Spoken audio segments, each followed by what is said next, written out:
Our next talk is called Visual Storytelling in Immersive Reality by Matthew Roth. Matthew is a creative writer at Google, where he co created the voice of the Google Assistant and now designs immersive reality experiences. His short fiction has appeared in Plowshares, Tin House, and the Best American Short Stories.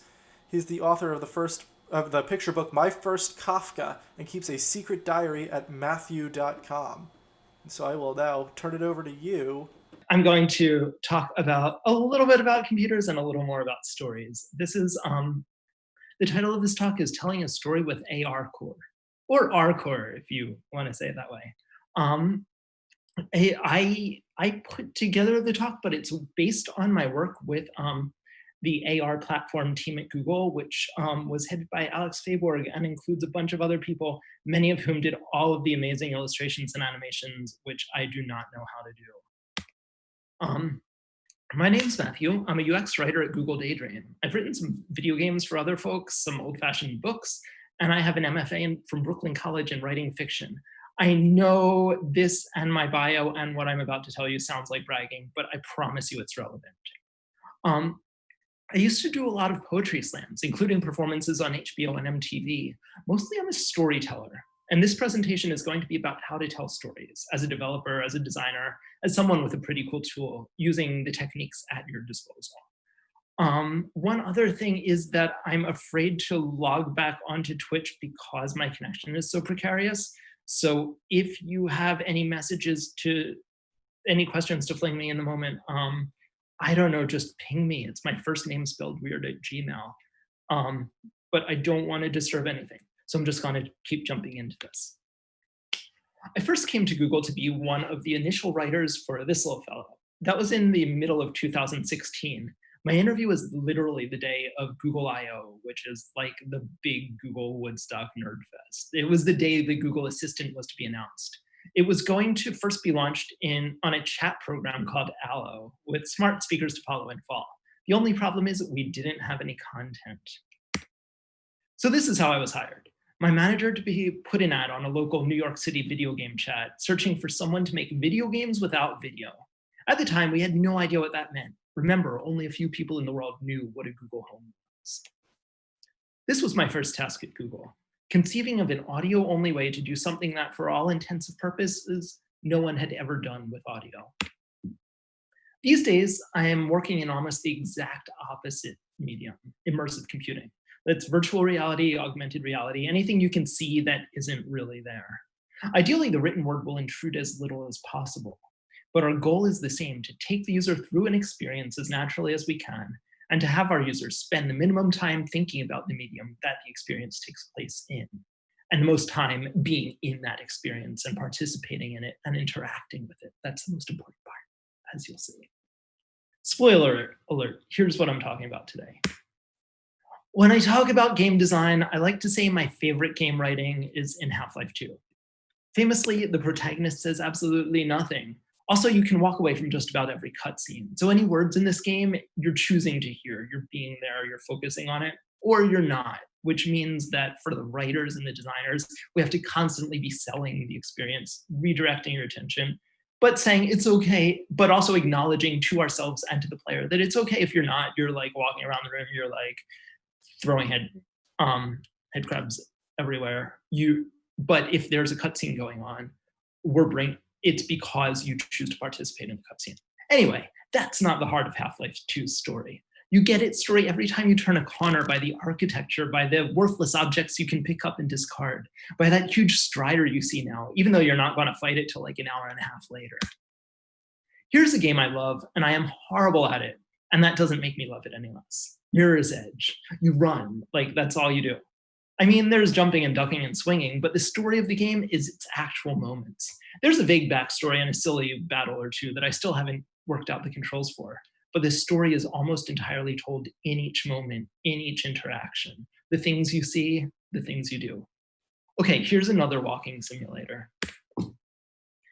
There are a lot of narrative mechanics inside Pokemon Go, but the most basic is you move around. It's literally about discovery. Much of that discovery happens in places you already know, or you already live in, or you've already seen every day of your life. They keep building more stuff to you. You can now search around an area to find a Pokemon or tap on magical grass to clear it. There are quests I still don't really know, but the basic mechanic, the one that everything else is structured around, is that basic act of walking, of being online and offline, or being online and offline at once, of that hour before discovery that leads up to the single nanosecond of discovery. When you play a game, you experience the story by telling it to yourself.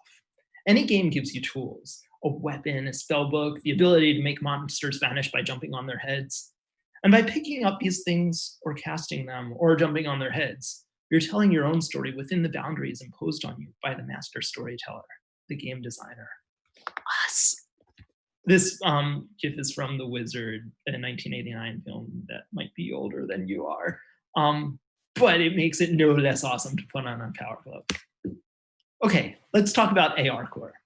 AR gives you a whole collection of game mechanics, constructing, crafting, discovery, and more. ARCore is Google's engine for running AR, which appears on most of the latest few generations of Android phones. Apple has a similar engine called ARKit, and there are a few others too. They have different features and annoyances, but basically what they do is they look at what your camera's seeing at any given moment, in the moments just before, the moments after, and they extrapolate all this information to put together a picture of the world around you in 3D.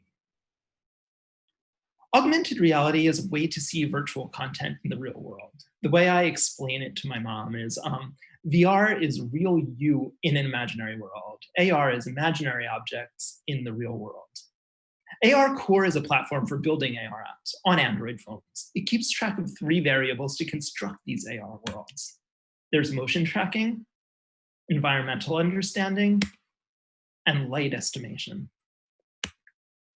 Just a general note, you don't have to use Android. These are general guidelines for creating an AR. If you are creating an ARKit, Unity, Vuforia, or something else, A, we still love you, B, these design principles still apply, and C, if you're focusing on the narrative, it probably doesn't matter too much.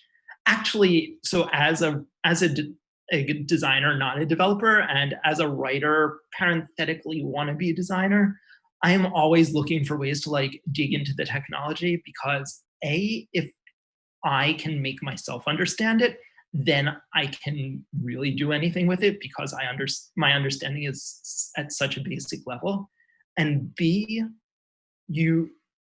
I start to figure out how the developers are seeing this world, and I'm able to empathize with them more, but also I understand how assets are built in the world and how experiences happen in the world. And therefore, instead of just being like, make this happen, or can you make this happen? I'm like, hey, can you use these tools to make this happen this way? And I still mostly have no idea what I'm doing, but it's that mostly that matters. And I'm sort of building my own toolkit. Your first mission, once you've detected your play space, okay, yeah, here we are.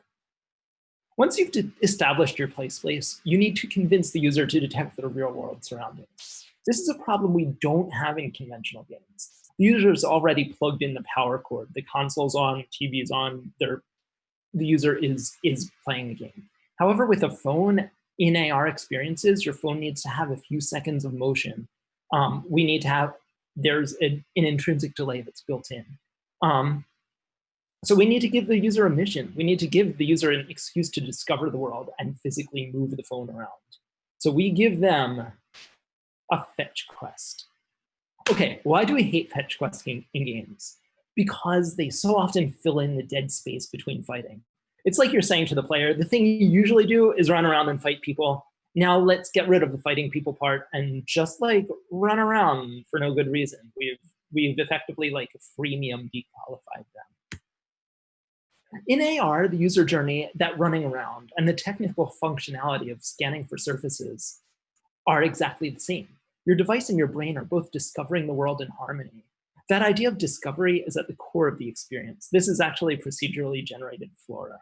So we want to embrace that moment. We want to embrace the discovery and make the narrative wedded to that, not just have it be do this so that you can play the game, but have that be the beginning of the game itself. We want to embrace it. We want to make it awesome. but please do make it awesome. Yeah, okay, here we are. Story onboarding. I want to take a step back here. These AR techniques that I'm talking about, like plane finding and setting up boundaries, they don't necessarily feel like storytelling techniques, but they are. I'm going to tell you all about one of my favorite game designers, Aristotle. Aristotle created a storytelling structure that a lot of us still use today. Robert McKee's book Story, which students have been nominated for something like 200 Academy Awards, is the poster child of this 3-act structure. You can take the skeletal outline, pretend it's a piece of clear mimeograph paper, lay it on top of any movie, book, or even lots of pop songs, and the outline will fit. In pop songs, the all is lost moment that like everything is bleak is that second act bridge where like, you know, you just get the drums and the bass and everything else drops away before it soars to a climax, which is the climax.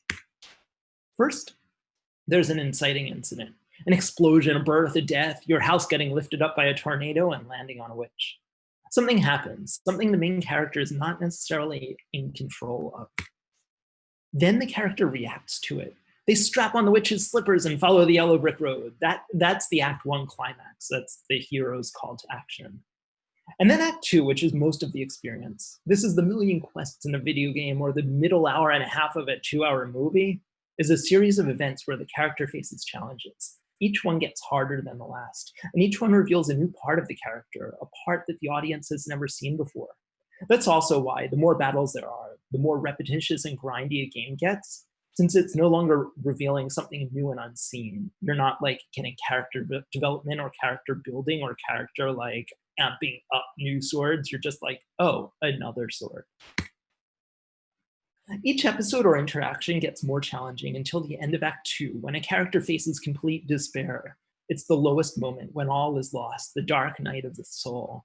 You must fall completely before you get up again, says Blake Snyder, who wrote Save the Cat, which is this book that all these Hollywood writers use, which it has this thesis. I'm not going to go off on it too much. But I don't know if I agree with it, but I've seen it used in such great ways, but it's still, so the thesis is that you always show an interaction with the main character at the very beginning of a movie or a game or whatever you're doing, where the character saves a cat. Because even if they're an evil person, they've saved a cat, so you identify with them.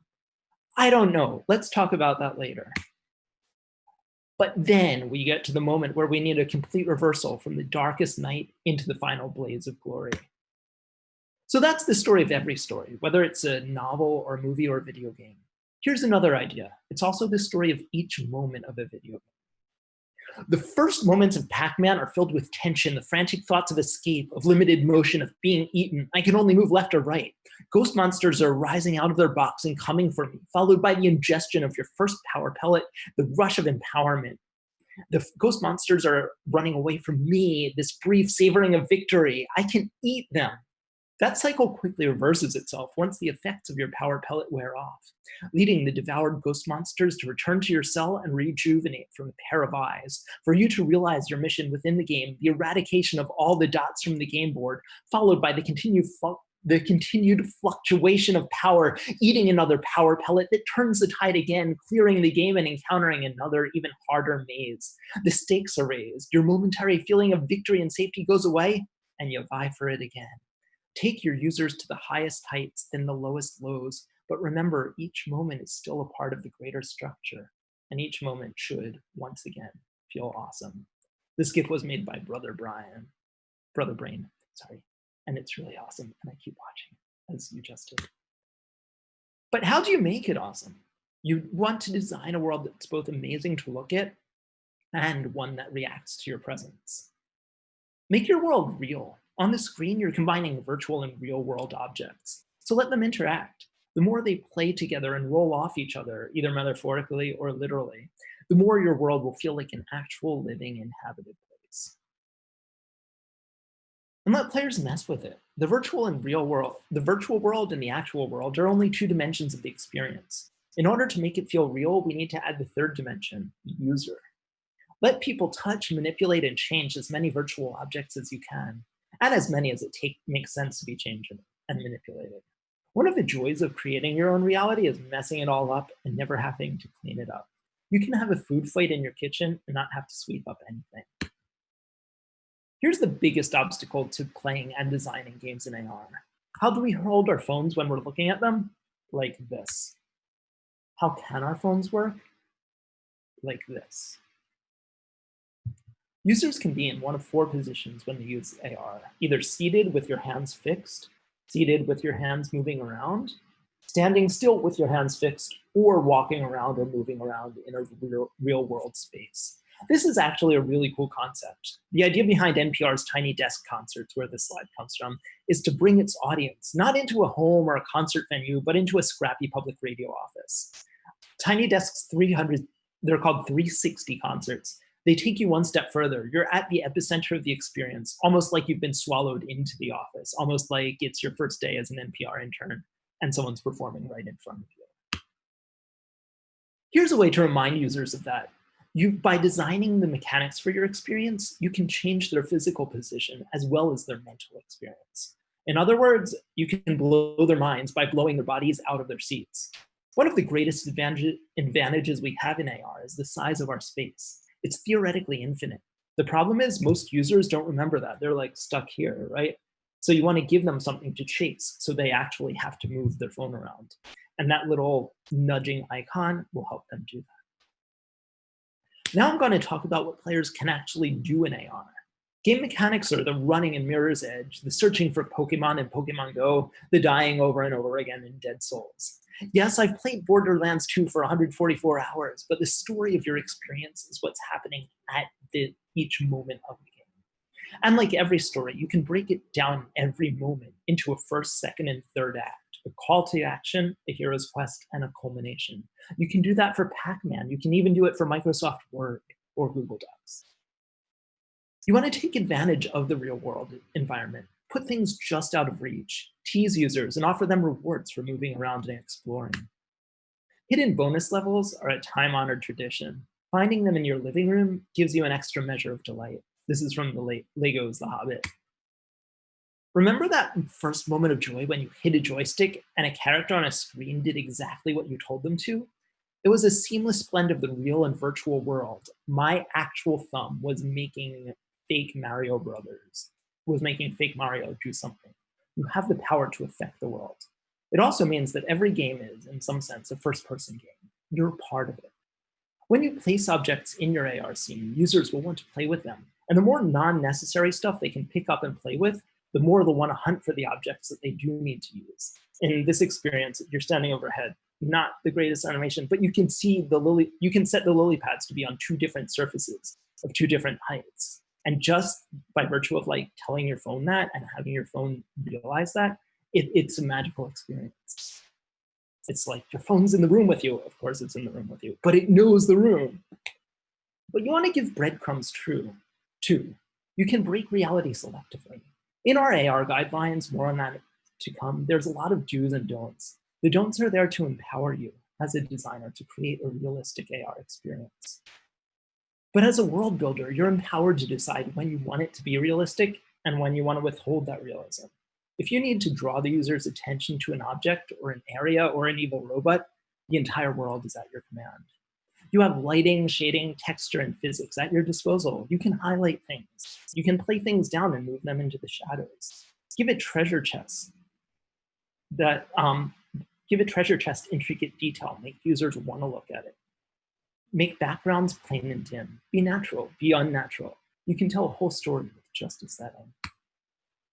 Okay, jump scares can be awful. I hate this slide, but I'm in it. They can also be really beautiful. I was at the Saturday morning matinee the day Jurassic Park came out, and I knew dinosaurs were coming. This is like 45 minutes into the movie. You've been anticipating this moment the whole time, but I had no idea one could be this graceful. It's just like the camera sweeps off of a horizontal level that we've been at the entire movie, and holy caholy, he's 75 feet in the air. They can also be silly. We can use a single effect, like jump scares, to achieve a bunch of different emotional goals.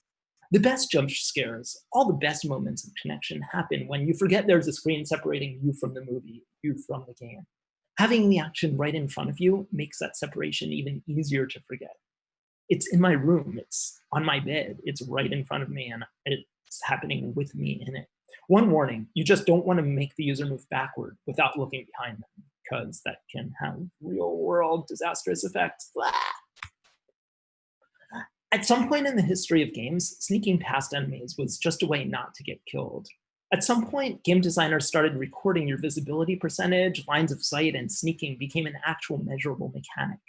Just think of how recording everything in the real world can let us change enemy AI. This is from the game Volume by Mike Bithell, who also made Thomas Was Alone. This is a really smart, really clever game, and not enough people play it.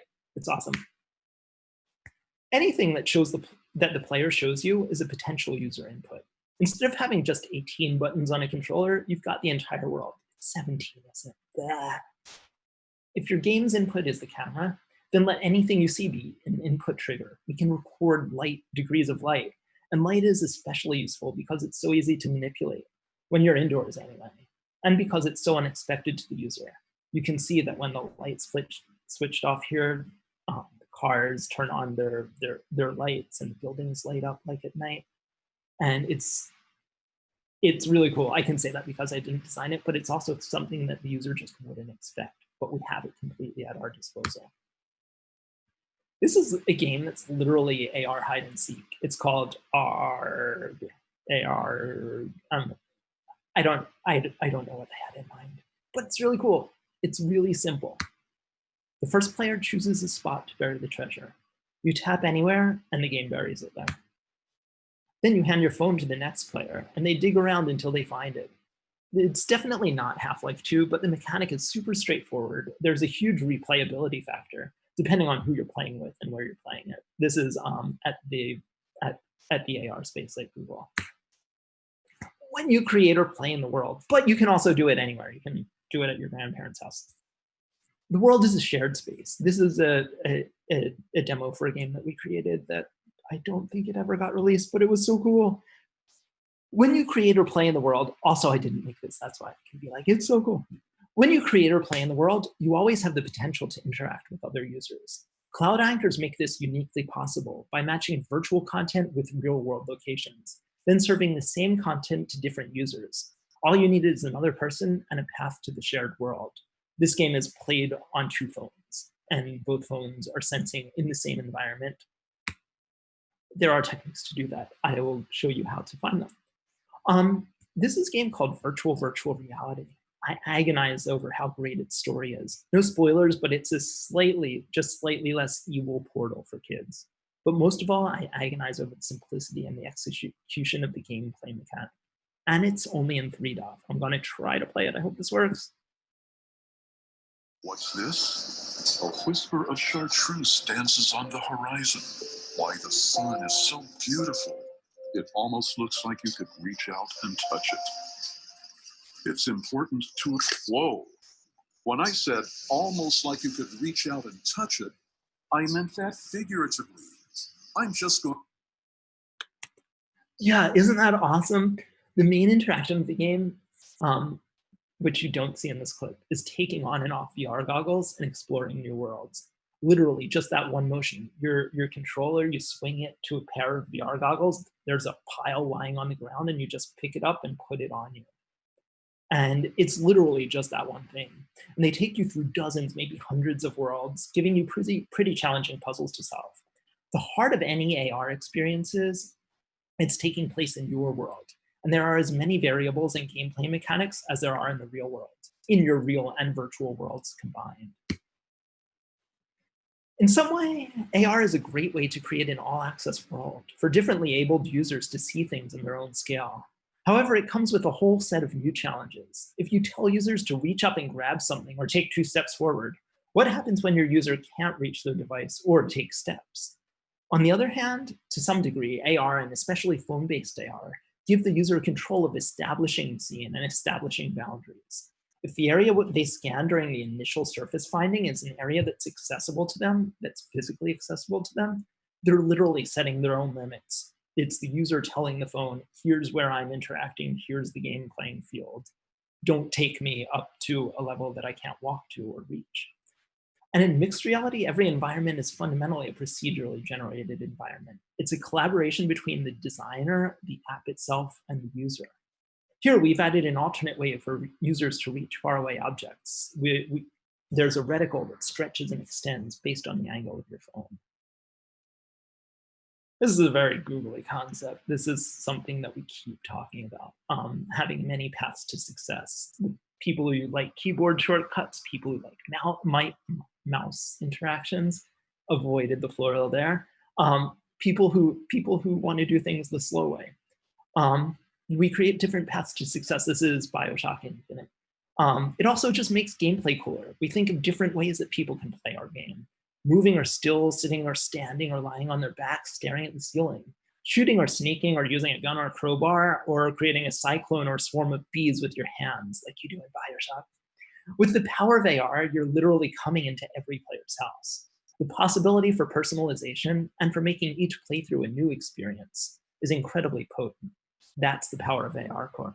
Now, what are we going to create with it?